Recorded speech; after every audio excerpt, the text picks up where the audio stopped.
Olá pessoal, tudo bem? Meu nome é Regis Guimarães, sou professor da Educasg e hoje estou trazendo para vocês mais um conteúdo sobre sólidos geométricos, mais especificamente sobre volume. Hoje a gente vai estar definindo como se calcula basicamente o volume nos principais sólidos geométricos que costumam ser cobrados em exercícios, questões, mais especificamente no Enem. Então vamos lá. Quando a gente fala em volume, automaticamente a gente já está falando em sólidos espaciais, a gente já está em 3 dimensões, basicamente. Eu vou explicar para vocês um pouco melhor, desenho um plano cartesiano tridimensional, onde eu tenho os eixos x, y e z, e coloquei um dos vértices do meu cubo aqui, bem no nosso 0, 0, 0. O que eu quero mostrar para vocês aqui? Que para calcular o volume de um sólido, a gente precisa lembrar que o sólido não é composto basicamente só de lados ou só de áreas. Ele também tem uma altura e também vai ter um espaço interno. Esse espaço interno dentro do cubo é o que a gente dá o nome de volume. Muito comum a gente estar trabalhando em volume, por exemplo, em caixas d'água. A caixa d'água você vê lá, cabe tantos litros na caixa d'água. Essa quantidade de litros, basicamente, é a expressão em volume que cabe de água dentro daquela caixa. E como que a gente pode estar calculando aí, no nosso caso do cubo, e lembre-se que o cubo, automaticamente, ele tem que ter todos os lados iguais. Tanto o lado da base, quanto o lado da altura, quanto o lado da altura e quanto o lado da largura, tudo bem? Então vamos lá. Para calcular o volume desse cubo, a gente está utilizando uma fórmula básica, que é basicamente a gente pegar o valor, ou a quantidade de metros, centímetros de comprimento, tá? No eixo x, vezes o comprimento do eixo y, que está aqui, vezes o comprimento do eixo z, que eu coloquei aqui. Mas, como a gente já comentou anteriormente, o cubo tem todos os lados iguais. Então, x, y e z se tratam do mesmo valor. E aqui eu considerei A, que é o mais comum também na matemática, tá? Então, ficaria A, que é igual a A ao cubo. Legal. Mas existe outra forma, que é mais comum da gente estar calculando o volume nos sólidos geométricos, que é basicamente a gente estar calculando o valor da área da base e multiplicando pela altura.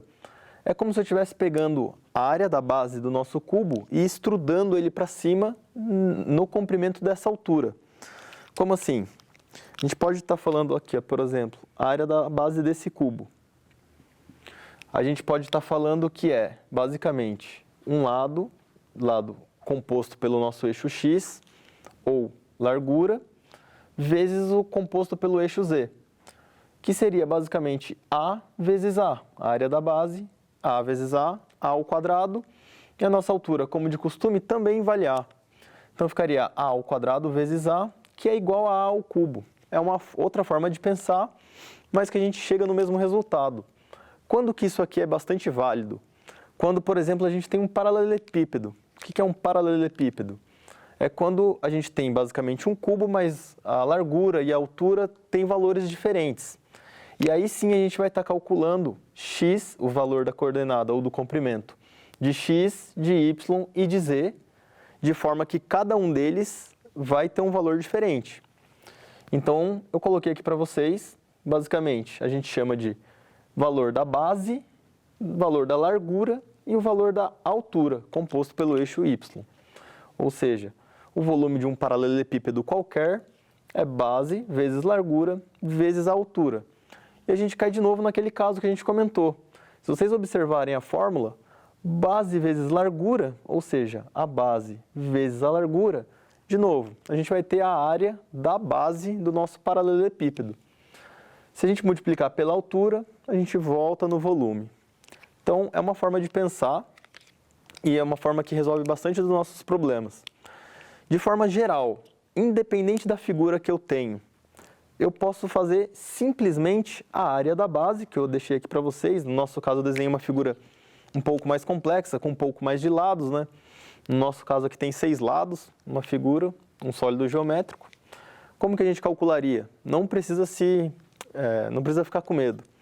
Basicamente, vocês calculam a área da base como se fosse uma figura plana e depois a gente multiplica, aqui ó, deixei marcado para vocês pela altura. Em geral, isso vai funcionar bastante, em aproximadamente 90%, 80% dos casos, tá? Quando que essa fórmula aqui não é verdadeira, né? A área da base vezes a altura. Quando a gente tem, por exemplo, alguns casos especiais, que são os casos de cone, tronco de cone ou pirâmide. O que acontece nesses casos especiais? Por exemplo, imaginem um cone, né? Que é semelhante àqueles chapeuzinhos de festa que o pessoal usa para verificar melhor, né, o que é um cone. Como que a gente calcularia? Se você calcular a área dessa circunferência aqui, chamando de área da base, e multiplicar pela altura simplesmente, vocês concordam que basicamente vocês estão pegando uma circunferência e estrudando ela de forma inteiriça para cima, multiplicando pela altura? Então, esse não é o caso. A nossa pirâmide, o nosso cone, ele vai afunilando até um ponto. Então, a gente acaba perdendo um pouco, né? Perdendo um pouco dessas áreas laterais aqui que não teriam no caso do cálculo da base vezes a altura, área da base vezes a altura. Para esse cálculo, a gente usa uma formulinha, que é conhecida como área do cone é igual 1/3 vezes a área da base vezes a altura. Percebam bem, 1/3 está diminuindo aqui o meu volume. Desculpa, aqui está errado, pessoal. Aqui é o volume do cone. Volume do cone. Percebam que esse 1/3 ele está multiplicando de forma que ele diminui um pouco do nosso valor. O que seria esse 1/3 que multiplica antes da área da base vezes a altura? Esse 1/3 basicamente ele está representando vamos dizer assim, a remoção dessa área que eu coloquei em azul, que ela não existe no nosso cone, beleza? Então, não se confundam e não façam a área da base vezes a altura, que vocês vão acabar calculando basicamente o volume de um cone. Um volume de um cilindro, desculpa. Também no caso da nossa pirâmide. O que muda da pirâmide para o nosso cone é que a pirâmide ela tem a base quadrada. Então, o que acontece quando a gente tem uma base quadrada e um ponto fixo lá em cima, né? A nossa famosa pirâmide. A gente pode fazer algumas deduções aqui que ajudam bastante nos exercícios. Por exemplo, se a gente pegar do ponto lá de cima da nossa pirâmide e puxar uma perpendicular até a base, de forma que eu consiga puxar com um ângulo de 90 graus até a aresta, a gente consegue, puxando aqui também a nossa hipotenusa, né, retirar uma figura semelhante a essa, um triângulo retângulo, onde o nosso H é a nossa altura, certo? Que a gente puxa lá do ponto de cima e faz uma perpendicular com o quadrado na base da nossa pirâmide. E a gente tem alguns nomes aqui que aparecem geralmente em exercícios também. São conhecidos como apotema da base, que é o valor desse comprimento do centro do nosso quadrado da nossa pirâmide, perpendicularmente até a aresta da base. E também apotema lateral. Percebam, se a gente está falando de um triângulo retângulo, basicamente a gente pode aplicar o famoso Bhaskara aqui, tá? De forma que sai mais uma dedução desse triângulo. A gente fala que hipotenusa ao quadrado é igual à soma dos quadrados dos catetos. No nosso caso, a hipotenusa é a apotema lateral, ou G ao quadrado, e os outros catetos a gente chama de A, que é o apotema da base, que está lá ao quadrado, somado com a nossa altura. A nossa altura vai ser bastante importante no cálculo do volume, lembra? A gente pode fazer de novo. No cálculo do volume da nossa pirâmide, a gente pode estar fazendo 1/3 da área da base vezes a altura.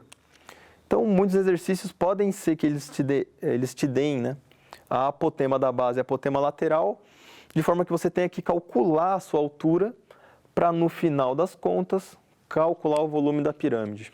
Tudo bem? Então, agora a gente vai estar resolvendo um exercício para finalizar o conteúdo e fixar bastante essas informações que eu passei. Então, vamos resolver mais um exercício aqui do Enem, tá, pessoal? O exercício sobre volume, mais especificamente. E o enunciado fala assim pra gente, ó, é uma questão do Enem de 2009. Um vasilhame na forma de um cilindro circular reto, de raio da base de 5 centímetros e altura de 3 centímetros, está parcialmente ocupado por 625 pi centímetros cúbicos de álcool. Suponha que sobre o vasilhame seja fixado um funil na forma de um cone circular reto de raio da base de 5 centímetros e altura de 6 centímetros, conforme ilustra a figura 1. Tá aqui a nossa figurinha, tá? O conjunto, como mostra a figura 2, é virado para baixo, sendo H a distância da superfície do álcool até o fundo do vasilhame. E ele também nos dá mais uma informação, ele nos dá a fórmula do volume do cone. E aí ele pede, quando eu viro esse cone, qual é a altura que falta, aliás, da superfície do volume do álcool até o fundo do nosso cone. Então, é uma questão que envolve alguns conceitos de volume e também um pouco de interpretação de texto. Vai ser bem interessante a resolução da questão. Aqui no cantinho, eu deixei para vocês as alternativas disponíveis da questão. E aqui a gente tem os dados que foram fornecidos pelo enunciado, que são a fórmula do volume do cone e o volume de líquido, que eu deixei em vermelho aqui para vocês, disponível dentro do nosso vasilhame. Então, o que acontece? O cara instalou o cone aqui no topo, vira esse líquido de ponta cabeça, de forma que esse líquido que já estava contido dentro do nosso cilindro, uma parte dele vai ficar contido dentro do nosso cone, tá? E uma outra parte ficará contida também dentro do nosso cilindro, e ele pergunta qual é a nossa altura X. Tá, como que a gente resolve isso? Primeiro, vamos começar calculando o quanto de volume de líquido vai entrar para dentro do cone. Ou seja, qual é o volume completo do nosso cone. Então, eu peguei a formulazinha aqui do volume do cone e passei para cá. De forma que ficou πr² vezes a altura sobre 3. O nosso R foi dado no enunciado do exercício, que é o raio da base do nosso cone, que é 5 centímetros. Então, já coloquei o 5² e a altura do nosso cone também foi dada pelo enunciado do exercício e corresponde ao valor de 6 centímetros. Então, vamos lá. π vezes 5². 5² é igual a 5 vezes 5. 5 vezes 5 a gente conhece pela tabuada, que é 25. Então, a gente ficou com π vezes 25 vezes a altura, que é 6, dividido pelo 3 da fórmula. Como que a gente faz esse cálculo? Existem duas formas, a gente pode estar simplificando aqui, tá? Ó, eu tenho um 3 embaixo e um 6 em cima. Eu posso dividir a nossa equação por 3 embaixo e 3 em cima, de forma que eu vou ter isso aqui, ó. 3 dividido por 3 é 1, 6 dividido por 3 é 2. E aí fica π vezes 25 vezes 2. 25 vezes 2 é 50. Eu não vou multiplicar pelo valor do π para não confundir nos cálculos, tá? Então, eu vou deixar em função de π o nosso volume do cone, de forma que eu tenho 50π centímetros cúbicos. Tudo bem? Legal. Agora, vamos partir para calcular qual é o volume do vasilhame, ou do nosso cilindro completo, sem o líquido dentro, tá? A gente vai calcular o volume dele inteiro. Como que a gente faz isso? Simplesmente, a gente pode calcular a área da base e multiplicar pela altura inteira dele. O exercício enunciado nos deu que o nosso cilindro tem uma altura de 30 centímetros e o raio da base, coincidentemente, é o mesmo raio do cone, porque o cone vai ser acoplado em cima do nosso cilindro, então os dois têm que ter a mesma circunferência. Legal. Como que eu calculo a área da base, ou a área de uma circunferência de raio 5? Simplesmente é πr², pela fórmula da área da nossa circunferência, que está aqui, ó.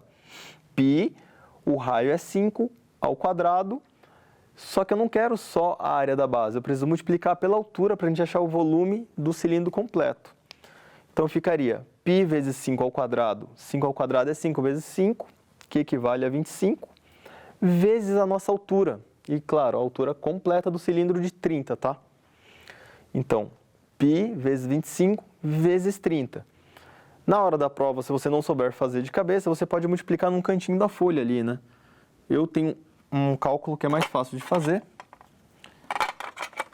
que a gente multiplica 25, eu coloco o zero deslocado para lá, de forma que eu não uso ele no cálculo.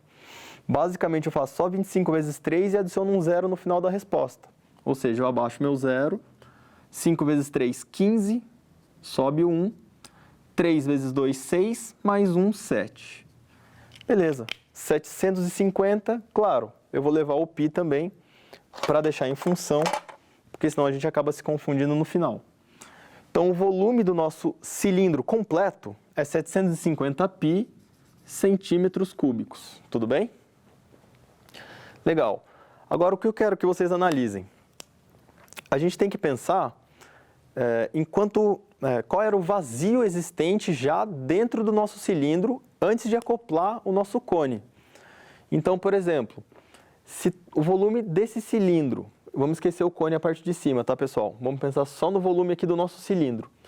Se eu sei que o volume do nosso cilindro equivale a 750 π e eu tenho um volume de líquido de 625 π, então a gente consegue achar o volume que resta aqui, né? Vamos chamar de volume do vazio ou volume de ar que tem aqui dentro do nosso cilindro. Como assim? Basta a gente subtrair o valor do volume completo, tá? O valor do volume completo do cilindro, subtrair o valor do volume de líquido. Ou seja, se a gente fizer calcular o volume do vazio, é 750 π, que é o equivalente ao volume do cilindro, menos o volume de líquidos, tudo bem? 750 π menos 625 π resulta em 75 π centímetros cúbicos. Legal. Então, a gente já definiu o volume de vazio que existe no nosso cilindro. Agora, o que a gente precisa fazer? Agora eu quero que vocês observem. O volume do vazio mais o volume do cone é o volume de espaço total que eu tenho aqui, ó, no meu cilindro mais o meu cone. De forma que quando eu virar isso de ponta cabeça, o volume que sobra aqui, ó, vocês conseguem perceber isso? O volume que sobra aqui é o espaço vazio que eu já continha, mais o espaço do cone. Porque o líquido desceu, o líquido ele vai ocupar esse volume do cone. Então, o que eu tenho? Eu tenho que o volume do vazio, após virar o meu cilindro com o cone de ponta cabeça, vai ser o líquido preenchendo os 50 π de centímetros cúbicos, mais o vazio que eu já continha anteriormente no nosso cilindro. Ou seja, 75 π mais 50 π, resulta em 125 π. O que é esse volume que eu acabei de calcular? É exatamente esse volume inteiro que sobrou, que é o volume do líquido já ocupando o cone, é o volume do vazio inteiro. Se vocês repararem na figura, é basicamente a gente retornando ao começo do exercício. A gente tem de novo um cilindro de altura x, que a gente não conhece, que é o que o exercício pede. Mas a área da base vezes a altura vai resolver o nosso problema, porque a gente já conhece o volume de ar que sobrou após a gente virar esse conteúdo de ponta cabeça. Como assim? Vamos lá. Eu sei que o volume é 125 π. E eu sei que isso tem que ser igual à área da base vezes a altura. A área de qual base? A área da nossa circunferência, de novo de raio 5. Então vai ficar πr² vezes a altura. A altura a gente não conhece ainda, que é o nosso valor x. Nosso valor x. Então vamos lá. π vezes r². O raio é 5, então vai ficar 5 vezes 5, que é igual a 25. 25 vezes o π vezes o x é igual a 125 π. Como a gente tem o π multiplicando dos dois lados, a gente pode estar simplesmente simplificando ele aqui, né? Ó, vamos cortar o π desse lado, cortar o π desse lado e vamos isolar a incógnita, no nosso caso, o x. De forma que eu vou ter 125, como eu tenho aqui 5², que é equivalente a 25, multiplicando no lado direito da minha igualdade, eu posso passar esse 25 dividindo para o nosso lado esquerdo da igualdade, tudo bem? Então, a gente vai ter que x é igual a 125 dividido por 25. 125 dividido por 25 é igual a 7. O que isso quer me dizer? Isso quer me dizer que após eu virar o nosso sólido geométrico de ponta cabeça, a altura que vai sobrar entre a superfície do álcool e o fundo do nosso cilindro corresponde a 7 centímetros. Legal, mas 7 centímetros tem nas nossas alternativas? Vamos lá. Tem, ó. A gente encontra aqui na alternativa B. Então, pode rabiscar, pode assinalar a alternativa B, que vai estar correta a questão. Tudo bem? Essa foi mais uma questão que a gente está resolvendo aí sobre volumes nos sólidos geométricos. Espero que tenham gostado, espero que aproveitem bastante o conteúdo e até a próxima. Tchau!